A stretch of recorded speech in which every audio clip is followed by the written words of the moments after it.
Hice un trabajo una vez en la PCM que un premier me pidió, Vlado, ¿cuántas son las personas claves en el gobierno nacional, por ejemplo? ¿Cuántas personas? Y yo detecté que eran 574 claves.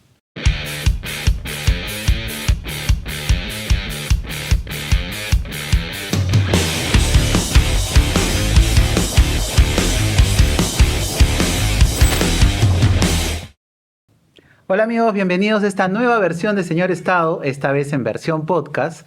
Y lo que tratamos de hablar es de gestión pública, tratar de cosas que en realidad nos importan, que es cómo el Estado desarrolla sus funciones y qué cosa necesitamos para poder mejorar. El día de hoy tengo el orgullo de tener a Vlado Castañeda con nosotros, a quien le agradezco el acompañarnos en este primer programa o reinauguración de Señor Estado, pero esta vez en versión podcast. ¿Cómo estás, Vlado? Bienvenido. Un gusto, Adolfo. Gracias por la invitación y qué bueno que estés haciendo estos espacios porque son importantes para toda la colectividad que nos pueda ver, para los servidores públicos a nivel nacional y para cualquier ciudadano común y corriente que le interesa qué hace el Estado por él y qué puede hacer el Estado por la sociedad. Creo que yo empezaría por ahí porque es importante hablar de esto. A veces algunos dicen, no, pero a mí no me atañe, a mí no me involucra, ¿por qué tengo que saber cosas del Estado? ¿Qué tan importante puede ser? Mira, es importante porque cuando una sociedad o una parte de la sociedad tiene un problema que no lo puede resolver la sociedad por sí sola, o sea, yo puedo cargar el agua del río a mi casa todos los días, pero en una ciudad donde viven 9 millones de habitantes, donde hay 2 ríos que cruzan la ciudad, que todos los 9 millones de habitantes, o dividido entre 5, más o menos, qué sé yo, pues 1.600.000 familias carguen su agua, no se podría hacer. Entonces, ¿quién lo tiene que hacer?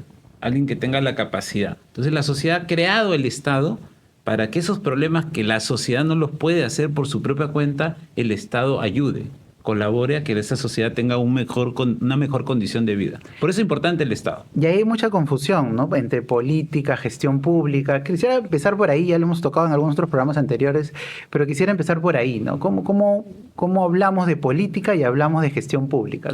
Lo que pasa es que lo primero son las políticas públicas y lo segundo es la gestión. Voy a ponerles un ejemplo.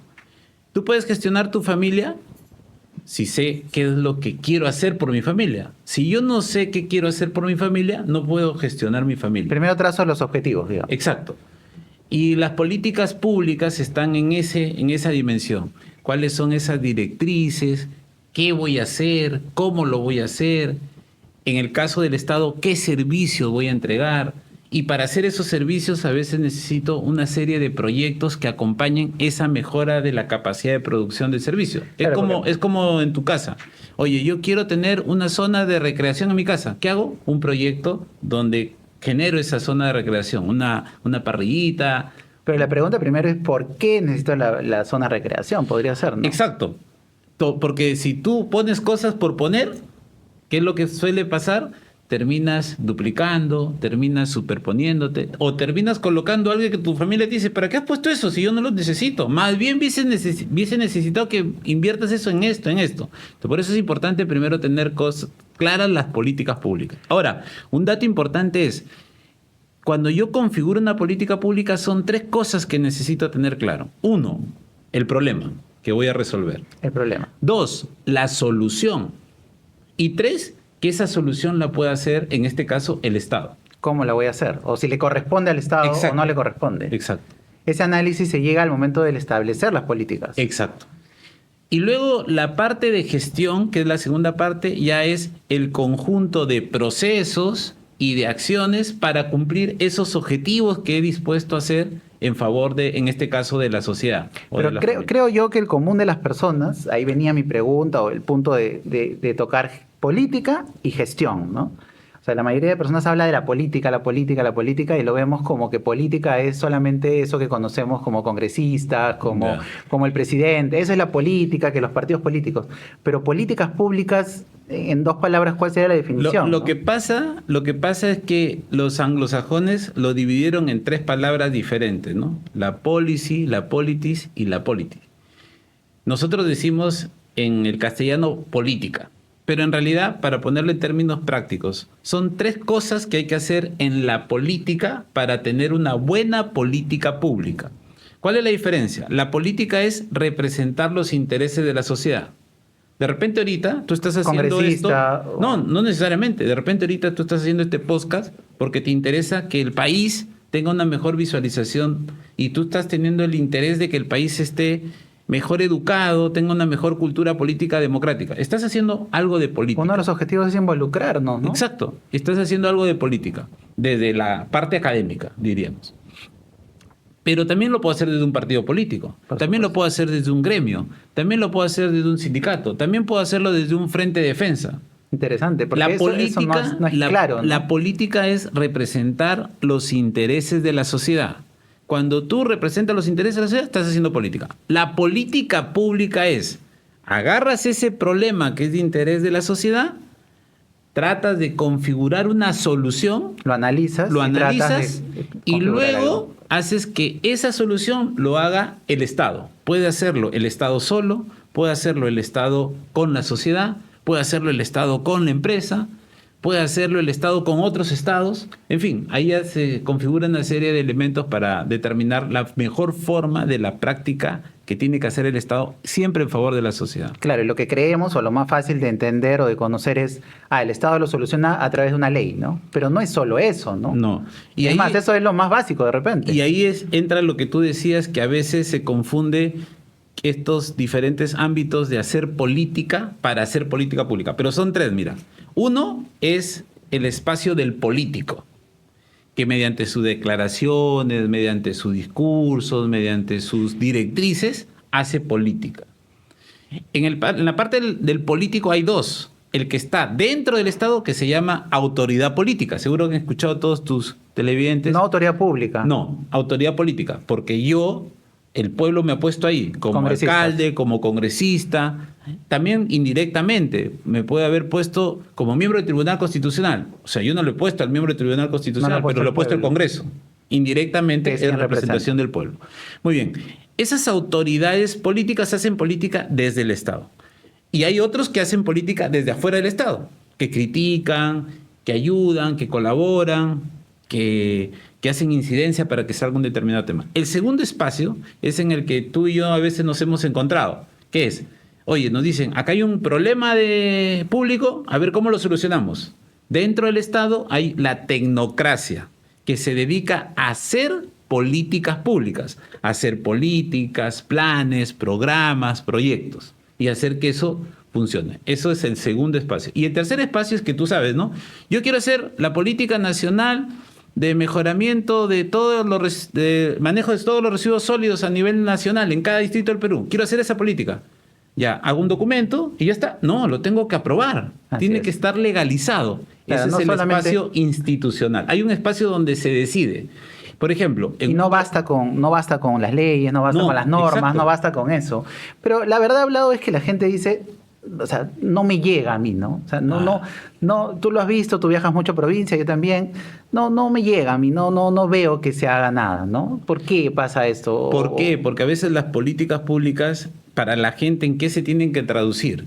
En bienes y servicios que lleguen a la sociedad. Y ese es uno de los grandes problemas. Si tú haces una política y no llega el bien y servicio a la sociedad puede haber aplaudido que salga en la televisión. Se sacó la ley en favor de las personas con discapacidad. Pero si yo estoy después de unos meses sentado, soy una persona con discapacidad y estoy sentado, y lo que dijeron que me iban a dar no me dan, y yo voy al Estado y no me dan, por supuesto, la ley no tiene ninguna... La misma seguridad, ¿no? O sea, la misma seguridad es una política pública. Exacto, la política nacional de seguridad ciudadana, pero todo el mundo se siente inseguro en el país. Salud, pésimo también. Igual, ¿no? Ese sistema no funciona. Ahora, viene la otra parte. De repente tú vas al Estado y dices, sí hay servicio de salud, pero es un servicio fragmentado, es un servicio precario, es un servicio inoportuno, es un servicio improductivo. O sea, la gente, la otra parte, es que no les satisface. Ve el servicio, o sea, la primera parte es, no veo el servicio, no veo el Estado. Claro, ¿dónde está el Estado? Ya, ese es lo dramático. Sí veo el Estado, pero no me satisface. Ni siquiera mi necesidad, ya ni siquiera mis requerimientos. No, ni siquiera mis expectativas. Básicas, lo básico. ahí también se desencanta la sociedad. Y por eso también la sociedad dice, no hay Estado. O sea, sí hay la comisaría, pero no hay policías. Sí Claro, está el patrullero, pero no tiene gasolina. Yo creo que lo más doloroso es salud, ¿no? Creo que es Salud, doloroso, sí. dolorosísimo, ¿no? Sí. O sea, yo he estado en emergencia y es dolorosísimo verlo. Y ahí cómo impactan las políticas y por qué no se traducen en resultados, ¿no? Creo que esa es la pregunta que todo el mundo se hace. Y le echamos la culpa siempre a los más visibles. Es que ahí entra. Pero hay todo un equipo, ahí puede ¿no? entrar. Hay dos problemas, ¿ya? En términos prácticos. Porque tú has estado en el sector Sí, salud sí, sí, mucho sí. tiempo. Yo he sido asesor de 4 ministros de salud y he estado desde el caso cero de la pandemia hasta una parte de la Wow, pandemia. mejor. Sí. ¿Quién mejor que tú para analizarlo? Pero, ¿sabes lo que pasa? Pasan dos cosas. O las políticas no se hacen bien, es lo primero que pasa, porque no hay capacidad en el Estado. Tú y yo somos docentes. Y muchas de las cosas que enseñamos, y les enseñamos a funcionarios y servidores públicos a nivel nacional, no saben. Y tú le dices, ¿tú qué eres? Yo soy gerente de planeamiento y presupuesto de una municipalidad. ¿Y cómo no sabes esto? Ya, un tema entonces es el conocimiento, la capacidad, la meritocracia, ¿no? Primera parte, no saber cómo hacer la política pública. ¿Cómo ejecutarla? Ya, pero hay o cómo gente hacerla, mejor dicho. No, primero. la primera es no saber cómo hacerlo, no saber cómo diseñar la política pública. Pero la otra parte es la que tú dices. ¿Cómo gestiono? Ya sé cómo debo jugar, ¿no? El partido. Ya tengo el sistema Claro, para jugar. llevémoslo al ejemplo del fútbol, me parece perfecto. Claro. Ya tengo ya. La política pública, ¿qué sería en el fútbol? La política pública sería el sistema con el que voy a jugar. 4-4-2. 4-4-2. Ya, chévere. Ahora, ¿qué jugadores pongo? ¿Cómo los hago jugar? ¿Qué estrategia les digo para que se interrelacionen? ¿Cómo cubren el espacio en el juego? ¿Cómo hacen para llegar y meter gol? Claro. Ya, eso se logra a veces en 90 minutos, eso se logra a veces en 180 minutos, ¿no? Por Y a supuesto. veces, como el Manchester, no le pudo ganar al Madrid, a pesar que lo atacaba, porque no es fácil a veces hacer política pública. A pesar de que estableces una buena estrategia, a pesar de que tengas buenos jugadores, a pesar de que tengas todo, puede ser que no sea el resultado. Exacto, y entonces ahí viene la gestión, ¿no? A veces hay que conjugar lo que yo te decía, una serie de procesos y una serie de acciones para lograr que se cumplan los objetivos, las metas, las estrategias, y que la gente, cuando siente que hay gol, cuando el servicio le llega. Eso es importante. Pero yo creo que no sienten los goles, ¿no? No O sea, sienten. no hay goles, mejor dicho. Estamos como el Manchester, Sí. ¿no? Estamos tratando, pero no llegando. Ahora, la pregunta, yéndonos ya al tema de pasando de política a ya ejecución, también has estado involucrado en la modernización de la gestión pública. El término modernización nos podría llevar a siempre modernización como que está ligado a tecnología, ¿no? Así Y yo es. creo que nos podrías explicar un poco a qué trata la modernización y sobre todo qué busca, porque es uno de los sistemas administrativos de la gestión pública. Mira, la vida es cambiante. ¿Por qué? O porque los problemas se agravan o porque se desarrolla la sociedad. O sea, porque nos va bien. Y como es cambiante, yo no puedo seguir con la misma forma de gestión a lo largo de un entorno cambiante. Entonces, cada vez que yo quiero poner la gestión acorde a tiempo actual, ¿qué tengo que hacer? Modernizar. Como un negocio. Exacto. Que no se quede estático porque Exacto. muere, como Kodak Sí. o como tantas Entonces, empresas. la modernización es que yo puedo hacer cambios en la estrategia de intervención, en las metas que tengo, en los objetivos que tengo, en los procesos, en las acciones, en las actividades que tengo, para dar una respuesta a la forma que hoy se necesita. Y en el contexto de que ahora los cambios son muy pequeños, mira, un dato para tus oyentes, televidentes. Acuérdense del primer celular que han tenido en su vida. Y ahora vean su celular. Hay muchas cosas que ahora tiene el celular. O sea, en poquísimo tiempo, 20 años de repente, hemos cambiado mucho en esa tecnología. Entonces, ¿qué se necesita hacer constantemente? Actualizarte. Y ahora hay que actualizarse, se llama prospectivamente. O sea, hay que actualizarse no pensando en el presente, porque mientras te actualizas pensando en el presente, ya se movió la realidad. Tiene Claro. que ser pensando en el futuro. Entonces, la modernización ahora tiene una implicancia mayor, diríamos. Y lo que se ha ganado en el tiempo es entender que la modernización es un proceso permanente, constante. Cada vez que tú te des cuenta que la realidad que tienes cambió, no puedes seguir con la misma gestión. Y ahí viene el tercer error. Si yo sigo con la misma forma de gestión, inclusive haciéndolo bien, lo que me sirvió ayer, de repente ya no me sirve ahora. Y el ciudadano dice, oye, no estás haciendo bien tu trabajo desde el Estado. Claro. Pero eso sí era lo que yo hacía bien antes. Y tú me dijiste que lo hacía bien. Sí, pero ahora cambió mi realidad. Ya no necesito eso mismo, necesito más. Nunca la sociedad O de otra va a necesitar forma. menos. O de otra forma, para tener una mejor condición de desarrollo. Entonces, ahí que tienen que hacer las entidades públicas, ahí que tienen que hacer los gobiernos, modernizarse. Entonces, cada vez que ustedes quieran valorar la modernización, la palabra clave es actualizar. Acorde a tiempo actual. O acorde a tiempo futuro, en función a las características y condiciones que se vayan diagramando, teniendo en cuenta las tendencias, los riesgos, las oportunidades o los escenarios disruptivos. La pandemia nos cambió. La pandemia nos cambió el mundo, ¿no? Nos cambió la Todo. vida. Y los escenarios tenían que nacer desde la modernización. Hablando de política, hablando de todo esto que vemos, te voy a hacer una pregunta que de repente puede sonarte complicada. ¿Ya? Imagínate que eres presidente de la República mañana. ¿Ah? Qué feo, complicado, ¿no? Qué complicado. Pero desde toda tu experiencia, has sido asesor de ministros, eres docente en diferentes universidades, has trabajado en muchos temas y has visto mucho impacto. Has sido gestor tú. Es como decir, has estado en la cancha, ¿no? Ahora estás presidente. ¿Cómo comenzarías? Y hasta qué, quiero que entiendan también las personas que nos ven, ¿cuánto poder podría tener un presidente a pesar de que conozca la parte técnica, ¿no? ¿Hasta dónde podrías llegar y qué podrías hacer según... No te estoy lanzando a la presidencia. No. Estoy diciendo en tu visión, ¿no? Sí. De docente. Yo creo que primero tener claras las cosas. Hay 3 puntos de tu campaña, Sí. 3 puntos Ya, importantes. primero tener claras las cosas, pero para tener claras las cosas, lamentablemente una persona no puede tener claras las cosas de todas las cosas que se necesitan. Entonces, ¿qué tienes que tener? Asesores. Asesores, ser empático, ser permisible para que te llegue la información, no generar un enfoque o un entorno restrictivo, ¿no?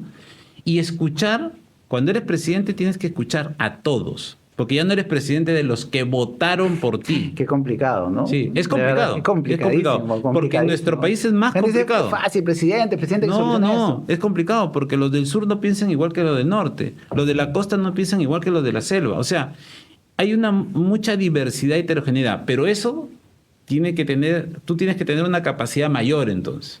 La segunda cosa, que yo hice un trabajo una vez en la PCM que un premier me pidió, Vlado, ¿cuántas son las personas claves en el gobierno nacional, por ejemplo? ¿Cuántas personas? Y yo detecté que eran 574 claves. Funcionarios. O sea, funcionarios. Y directivos, ¿no? Porque no todos son funcionarios, son cargos de confianza. Uh-huh. Y directivos son los que pueden entrar hasta por concurso. Okay. Yo soy gerente público 059 del Estado. Entonces, lo que te digo es que si 574, si tú colocas a 574 peruanos, de repente ahora puede hacer un poquito más, ¿ya? Ponle 1000 peruanos que tienen la capacidad, tienen la meritocracia, y tú le dices, yo voy a apostar por ti, ¿no? No sé si han visto ahorita a Fossati. Está que lo entrena a Cueva. Porque sabe que vale. Porque vale, porque algo hace, ¿no? No entrena a cualquiera. Entonces, está apostando por él. Tú cuidas esa capa y esa capa la empoderas y le dices, de ti depende el destino del país y tú ten la libertad para armar tu configuración de equipos y cuando la malogres yo voy a estar ahí con el dedo señalándote y si la malogras más, cambio en el equipo peruano. Eso harías. Claro, así como Gareca sacó los Galácticos, ¿te acuerdas? Igual, ¿no? Hablando un poquito de fútbol. Se van a aburrir las chicas. Vamos a hablar de vóley de aquí. Pero la lógica es que un tercer elemento es toda esa masa crítica. Y la tercera cosa, parece mentira, es que tengas claras tus prioridades. Lo que te he dicho en las dos cosas anteriores es para todo. No se puede hacer todo. Pero si un presidente quiere hacer todo, ¿qué termina haciendo? Nada. Entonces, ¿qué tienes que tener? Tus prioridades. Obama tenía 14 prioridades y las puso ahí en la página web de la Casa Blanca. 14. Y así, y sobre esas prioridades... Sobre las políticas públicas. Sobre las políticas públicas. Sobre esas prioridades tú te vas manejando. Imagínate Obama 14, que un líder mundial, ¿no? que no solamente Las tenía que haber 14 sin ningún orden. sin ningún orden. ¿Cuáles eran? ¿Más o menos te acuerdas algunas? Temas de salud, temas de educación, temas también de competitividad, empleo, también su preocupación por el orbe, porque claro, es una potencia mundial, los temas hacia adentro del Estado, mejoramiento del Estado. Hizo una cosa que es bien interesante, el Estado abierto. O sea, abrió las bases de datos de las diferentes. Bueno, acá en Perú entidades tenemos un públicas. Estado abierto. No, ahora estamos en esa línea, ¿no? Esta línea. Claro, Estado abierto, se debería estar como Estado abierto. Para ir terminando, Hablado, y vamos a... Bueno, te he lanzado a la presidencia casi. No. Y me parece muy interesante, pero personalmente voy a dar una opinión personal, ¿no? Creo que uno de los grandes problemas, creo que lo hemos conversado en algún momento, es el recurso humano, pero sobre todo no tener personas que puedan desarrollarse con el tiempo en el Estado, ¿no?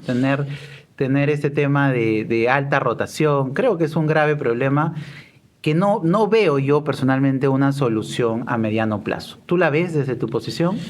Es complicado la alta rotación y creo que hay que empujar con el discurso, con la incidencia. Desde estos espacios hay que decirle a la gente que trate de lo que decíamos, ¿no? Esos 1000 funcionarios que no se muevan, pues, ¿no? Porque si, mira, hacía un artículo hace una semana sobre seguridad ciudadana.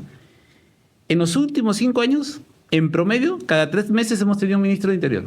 O sea, si tú sumas el promedio... ¿Quién va a ejecutar eso? Ni una empresa, imposible. Entonces, ya no te hablo no solamente de los funcionarios ni de los directivos, te hablo de las autoridades. Entonces, es medio complicado hacer eso. Pero la segunda cosa que aprovecho de la pregunta que me estás haciendo que tenemos que añadir es que los servidores públicos, los directivos públicos, los funcionarios tienen que apreciar la política. O sea, cuando tú haces política pública, la primera palabra es política. Entonces, los técnicos tienen que apreciar la parte política, porque también por eso los rotan. Hay un divorcio también. Por eso el político dice, no entiende, no se codifica conmigo. Entonces tú tienes que hacer un esfuerzo, también el funcionario, también el directivo, también el servidor. Pero yo he trabajado con 11 premieres consecutivamente. ¿Y por qué me quedaba y me quedaba? Porque yo trataba de entrar al premier, lo estudiaba. ¿Cuál es su discurso político? ¿Cuáles son sus prioridades? Y alineaba mi enfoque. Y he trabajado con gobiernos de derecha, he trabajado con gobiernos de izquierda, en la PCM. Entonces, iba compaginando. Claro, y en aquello que era difícil, porque iba contra inclusive sus principios, trataba de decirles la parte política. ¿Cómo es la parte política? Esto es lo que necesita la población. Y hasta el que es más transgredido de su enfoque, porque eso es lo que necesita la población, depone su condición ideológica. Yo lo vería como un papá que no quiere que estudie arte su hijo, ¿no? Te va a costar, de repente no está compartiendo tu visión del mundo y tu visión de las cosas, pero finalmente, si es necesario, vas a dar tu brazo a torcer, como dicen, ¿no? Y creo que podemos cerrar con esto, ¿no? Es muy interesante lo que sí, estás manifestando. Mira, y te voy a dar una primicia, ¿ya? No sé, lo voy a hacer acá. El primer programa perfecto. Una premisa. Yo he estado en un partido político. He sido secretario general de un partido político. Estoy renunciando al partido político. ¿Pero por qué? Porque estoy viendo que hay mucha fragmentación en el sistema de partidos políticos. 40 partidos políticos podemos tener para el proceso electoral 2026. O sea, ahí la otra parte que hay que hacer es con la sociedad. Por eso me gusta venir a estos tipos de programas, porque creo que llegamos también a la sociedad. Así es. ¿Y por qué? Porque la sociedad tiene que preocuparse, y esa va a ser mi gesta que voy a empezar. Me he salido de los partidos políticos, ¿para qué? Y no voy a regresar a los partidos políticos, ¿para qué? Para decirle a la sociedad que tenemos que tener menos partidos políticos. Y si alguien viene y dice, quiero hacer mi partido, no. Busca juntarte con otros y tener líneas de interés y negociar políticamente para ofrecerle algo más consistente a la sociedad. Porque con 40 partidos políticos, ¿qué va a pasar? Un partido, entre comillas, grande, chiquito, porque tiene el 7% del electorado, ¿qué va a hacer? Va a tener 50, 60 congresistas. Y ahí entra todo. Entonces, ¿qué baja? Baja la calidad de la democracia. Y luego los funcionarios, ese partido chiquito, poco condensado, ¿qué va a tener? Pocos funcionarios de calidad. Y como hay mucha desconfianza, eso está en el lativarómetro en el Perú, ¿qué va a pasar? Entre ellos van a querer gestionar el país. Y entonces no vas a tener los 1000, porque no hay un partido político que ahorita me diga, acá tengo los 1000 para ofrecerle al país. 500 ya. Entonces hay una fragmentación, hay una... Entonces yo lo que decido es desnaturalización que también de desde los estos partidos. espacios, diríamos, de representación de la sociedad civil y desde la academia que tú y yo estamos, tratar de comenzar a dar este discurso, no a la fragmentación política. Aumentemos la calidad de la democracia. Y lo tercero, también ustedes que están en la sociedad, traten de empujar a que haya menos representación política dispersa. Involúcrense más también, ¿no? Exacto, Y escojamos esa es la mejor. parte. Creo que no hay, no sé, mejor o peor, pero escojamos sobre todo pensando en que queremos un mejor Perú. Creo que eso sería lo último, ¿no? Te agradezco mucho, Vlado, por estar con nosotros en este primer programa de Señor Estado, versión podcast. Como sabes, pues buscamos eso, hablar de gestión pública y ha sido un placer hablar contigo el día de hoy.